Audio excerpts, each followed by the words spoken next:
અને હુકમ કરે છે કે આને પતાવો, અને 10 જણા અંગ્રેજો જે હોય છે એ લાલા લજપતરાયના માથા ઉપર લાકડીઓનો વરસાદ કરે છે, અને સીધું હેમરેજ થતા લાલા લજપતરાય અવસાન પામે છે.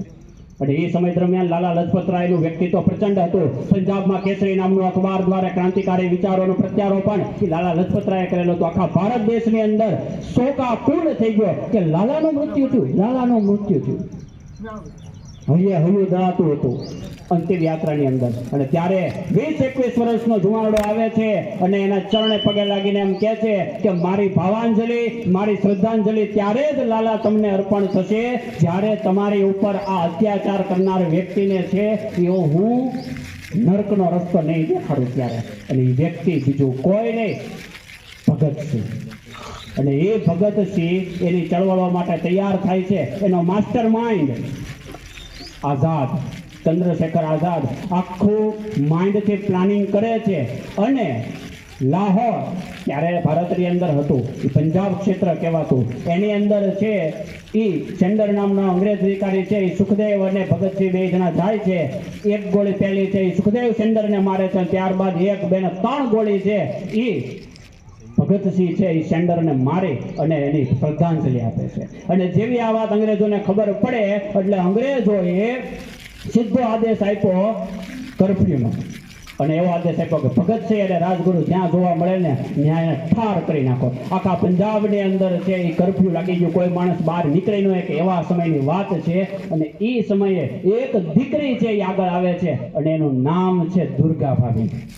આ દીકરીની વાત કરું છું, નામ ખાલી સાંભળેલું હશે. શું કામ એના બલિદાનને યાદ કરાય છે સાંભળજો. એ દુર્ગા ભાભી જે છે એ એક જ ક્રાંતિકારી મહિલા એ સમયે સામેલ હોય છે. કારણ કે એમના પતિ ભગવતી શર્મા કે જે ક્રાંતિકારી હોય છે અને એનું અવસાન થાય છે. જેમ આપણે 12મું હોય એવી રીતે યુપીમાં એ બધાની અંદર 4થું હોય. તો ચોથાના દિવસે એના દીકરાને એની સાસુને અર્પણ કરી એટલે દુર્ગા ભાભી એમ કહે છે, અને સાસુ રોકે છે, તું ક્યાં જાય?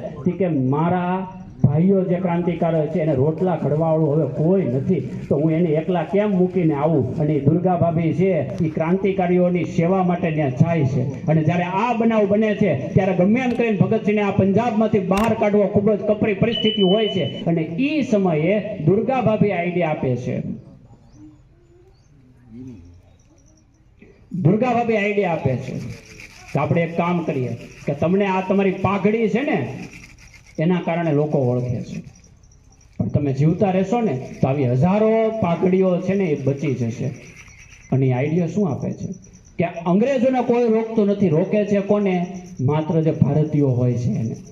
એટલા માટે દુર્ગા ભાભી છે અંગ્રેજી મેમ બને છે અને ભગતસિંહને છે એ અંગ્રેજ બનાવે છે.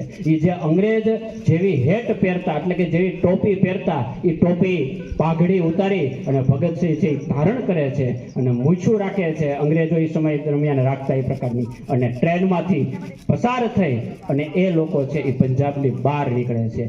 આ અંગ્રેજોની ચાલમાંથી બહાર નીકળ્યા આ પણ એક વીરતાભર્યું કામ કર્યું હતું. એટલા માટે એ ફોટો છે એ યાદગાર માનવામાં આવે છે. ને એટલા માટે આપણને ભગતસિંહનો ફોટો છે ને એ પાઘડીની અંદર નહીં પણ એવી અંગ્રેજોએ પહેરેલી ટોપી જે હોય છે એની અંદર જોવા મળે છે. એટલે સ્વાતંત્ર્ય સેનાઓની અંદર સ્ત્રીઓ પણ એટલી જ સમાનતા ધરાવતા હતા. અને એટલા માટે આપણે ભૂલી ન જઈએ, એટલા માટે આપણે દીકરીઓ છે એને લાહવો આપતા હોઈએ છીએ. તો આગળનો કાર્યક્રમ વધારીએ તે પહેલા